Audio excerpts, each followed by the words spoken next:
teman-teman, apa kabar nih? Semoga baik dan sehat terus ya. Ketemu lagi sama gue Lemonta. Sebelum mulai, kalau kalian suka sama channel ini, jangan lupa di like, komen, dan subscribe ya. Hari ini kita mau bahas tentang salah satu penulis sekaligus produser terkenal yang berbasis di Taiwan, yaitu Chen Ce. Chen Ce lebih dikenal dengan nama pena Chung Yao. Chung Yao sering dianggap sebagai penulis novel percintaan berbahasa Mandarin yang paling populer. Banyak novel-novelnya sudah diangkat menjadi film maupun sinetron. Di Indonesia sendiri, terjemahan novel-novel Chung Yao mulai beredar sejak tahun 1960-an. Mulai tahun 90-an, sinetron-sinetron dari novelnya Chung Yao mulai ditayangkan di stasiun televisi. Sinetronnya tuh banyak banget, antara lain Putri Bunga Mehwa, Putri Xin Yue, Putri Huanchu, Kabut Cinta, dan masih banyak lagi.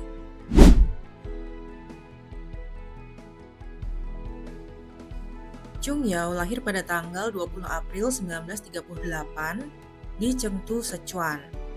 Dia punya satu saudara kembar dan dua adik. Ayah dan ibunya sama-sama bekerja sebagai guru. Saat Chung Yao berusia 4 tahun, keluarga mereka mulai berpindah-pindah tempat tinggal. Awalnya mereka pindah ke rumah leluhur mereka di Hengyang, Hunan. Lalu karena perang, mereka pindah lagi ke Chongqing, Sichuan, kemudian ke Shanghai. Di Shanghai, Chung Yao mulai masuk ke sekolah dasar.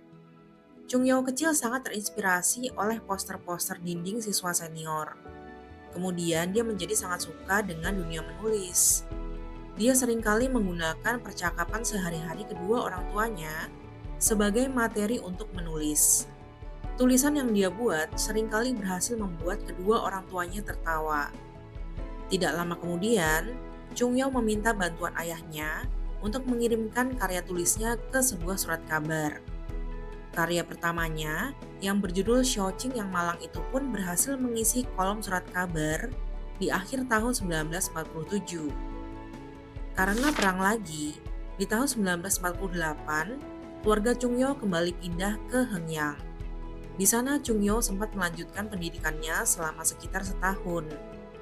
Di tahun 1949, keluarga mereka akhirnya pindah dan menetap di Taipei, Taiwan. Di tahun 1954, Chung Yao disebut pernah mencoba bundir karena nilai matematikanya jelek.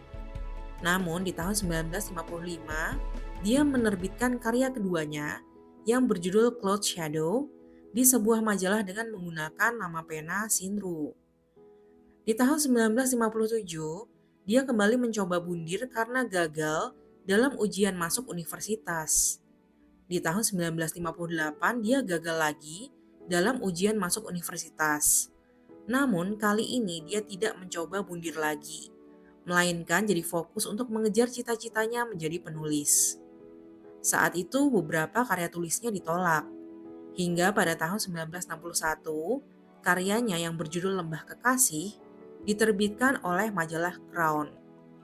Di tahun 1963, dia menyelesaikan novel pertamanya yang terdiri dari 200.000 kata berjudul Di Luar Jendela yang kembali diterbitkan oleh majalah Crown. Karena disukai, novel itu pun diterbitkan secara terpisah. Cetakan pertama novel Di Luar Jendela sebanyak 1.000 eksemplar berhasil terjual habis dan mendapatkan pujian luas. Setelah itu dia rutin menulis dan berhasil menerbitkan beberapa novel. Dia juga menulis kumpulan cerita pendek berjudul Six Dreams. Di tahun 1965, dia menjual hak cipta Six Dreams ke Central Motion Picture Company di Taiwan. Dua cerita Six Dreams yaitu Pursuit dan Mute Wife dipilih untuk dibuat menjadi film. Film tersebut menjadi sangat populer setelah dirilis. Setelah menonton film tersebut di bioskop, Chung Yao jadi terpesona dengan mengadaptasi novelnya ke layar lebar. Sejak tahun 1967, Chung Yao bersama dengan Ping Xintao, pendiri dari Crown Culture, Crown Magazine, dan Crown Publishing House, yang di kemudian hari menjadi suaminya, beberapa kali mendirikan perusahaan untuk mengadaptasi karyanya Chung Yao sebagai film. Namun karena bosan membuat film, di tahun 1983, Chung Yao memilih untuk menutup perusahaannya. Di tahun 1985, Chung Yao dan Ping Xintao kembali mendirikan perusahaan bernama Yiren Communication Company dan memasuki industri televisi. Mereka meluncurkan serial televisi adaptasi novel Chung Yao pertama berjudul A Few Sunset. Serial televisi atau sinetron ini ternyata menimbulkan kehebohan. Kesuksesan sinetron ini akhirnya mendorong beberapa stasiun televisi lainnya untuk mengadaptasi karya Chung Yao menjadi sinetron.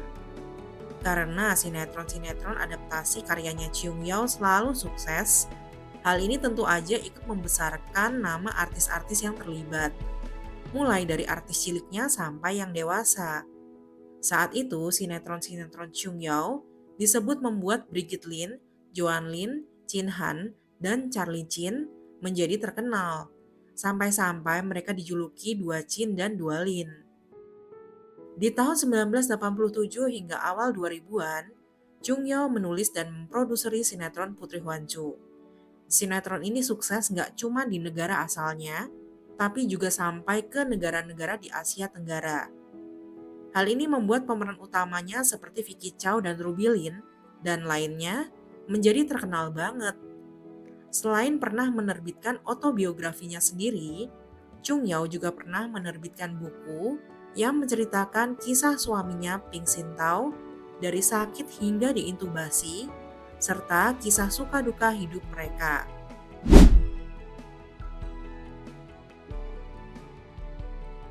Saat Chung Yao masih di sekolah menengah atas, dia disebut jatuh cinta dengan seorang guru yang berusia 25 tahun lebih tua. Guru tersebut kabarnya sudah menikah, namun istrinya sudah meninggal dunia. Setelah Chung Yao gagal masuk universitas, hubungan keduanya terungkap. Ibu Chung Yao yang tidak setuju dengan hubungan mereka, akhirnya melaporkan guru tersebut dengan tuduhan merayu gadis di bawah umur dan menculik siswa. Akibatnya guru tersebut dipecat dari sekolah dan dia jadi pergi keluar dari Taipei. Kabarnya kisah cinta pertamanya ini adalah inspirasi dari novel Chung Yao yang berjudul Di Luar Jendela. Di tahun 1956, Chung Yao menikah dengan suami pertamanya Ma Senqing. Setelah menikah, Chung Yao mengikuti suaminya tinggal di Kaohsiung. Dari pernikahan ini, mereka memiliki seorang putra bernama Chen Chongwei. Sehari-harinya Ma Senqing bekerja di sebuah perusahaan sebagai penerjemah dan menulis di waktu luangnya. Sayangnya, Ma Senqing tidak memperoleh hasil yang bagus dari karya-karyanya. Kabarnya hal ini membuat Ma Senqing dan Chung Yao jadi sering ribut. Namun hubungan keduanya membaik sebentar saat Chung Yao hamil. Di tahun 1961, Ma Senqing dikirim untuk bekerja di luar negeri. Sehari setelahnya, putra mereka Chen Chongwei lahir. Awalnya Ma Senqing masih sering kirim penghasilannya untuk Chung Yao. Namun di kemudian hari, Ma Senqing jadi kekurangan uang dan meminta bantuan Chung Yao. Chung Yao pun mulai menulis lagi dan mengirimkan uang hasil penerbitan Lembah Kekasih dari majalah Crown untuk Ma Senqing. Setahun kemudian, Ma Senqing kembali dari luar negeri. Namun selain karir menulisnya tidak berjalan dengan baik, dia juga jadi kecanduan judi. Dari 10 permainan, Ma Senqing akan kalah 9 kali. Kekalahan itu menghabiskan uang yang seharusnya bisa digunakan untuk biaya hidup keluarga. Di tahun 1963, Chung Yao mencoba mengirimkan novelnya yang berjudul Di Luar Jendela ke berbagai penerbit. Banyak penerbit menolak novel ini karena dianggap terlalu panjang. Namun, Ping Xintao, pendiri Crown Culture, Crown Magazine, dan Crown Publishing House, mau menerbitkan novel tersebut. Setelah novel Di Luar Jendela diterbitkan, Chung Yao langsung menjadi penulis wanita terkenal. Karena sedang naik daun, Ping Xintao memberikan fasilitas untuk memudahkan Chung Yao bekerja sebagai penulis. Dia menyewakan Chung Yao rumah di seberang rumah keluarga Ping Xintao dan memberikannya pembantu supaya dia bisa fokus menulis. Chung Yao pun pindah dari Kaohsiung ke Taipei bersama dengan anaknya. Dengan bantuan penuh dari Ping Xintao, Chung Yao dengan cepat mencapai masa keemasannya sebagai seorang penulis. Di sisi lain, Karena novel Di Luar Jendela menceritakan tentang kisah cinta pertamanya Chung Yao, Ma Sencing jadi sering diejek sama teman-temannya. Konflik antara Chung Yao dan Ma Sencing pun menjadi semakin memanas. Ma Sencing kemudian menerbitkan sebuah artikel di surat kabar berjudul Suami Penulis Wanita. Artikel ini kemudian membawa pernikahan mereka ke ambang kehancuran. Keduanya resmi bercerai pada tahun 1964 dengan putra mereka bersama Chung Yao. Setelah itu Chung Yao digosipin jadi selingkuhannya Ping Xintao.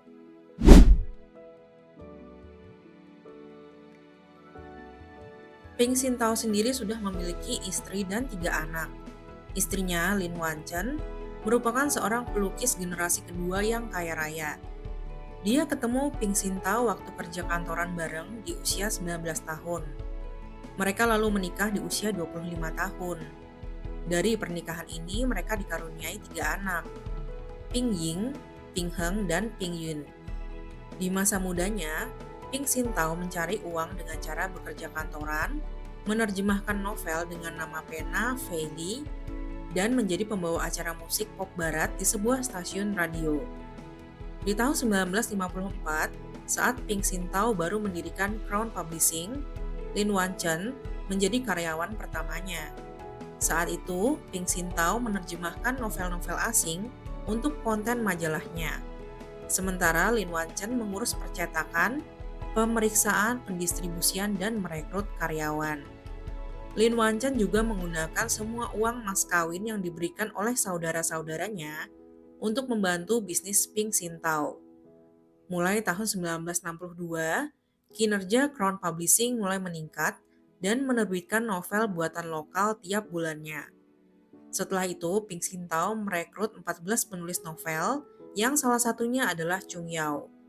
Bisa dibilang, dari ke-14 penulis itu, karya Chung Yao yang paling laris manis. Berkat karyanya Chung Yao, bisnis Crown Publishing langsung meroket menjadi majalah sastra terlaris di Taiwan. Chung Yao dan Ping Xintao pun menjadi semakin dekat. Mereka kerja bareng, bikin perusahaan bareng, jadi mitra bisnis, dan pelan-pelan menjalani hidup bersama. Akhirnya di tahun 1976, Ping Xintao menceraikan Lin Wanchen. Di tahun 1979, Ping Xintao dan Chung Yao menikah.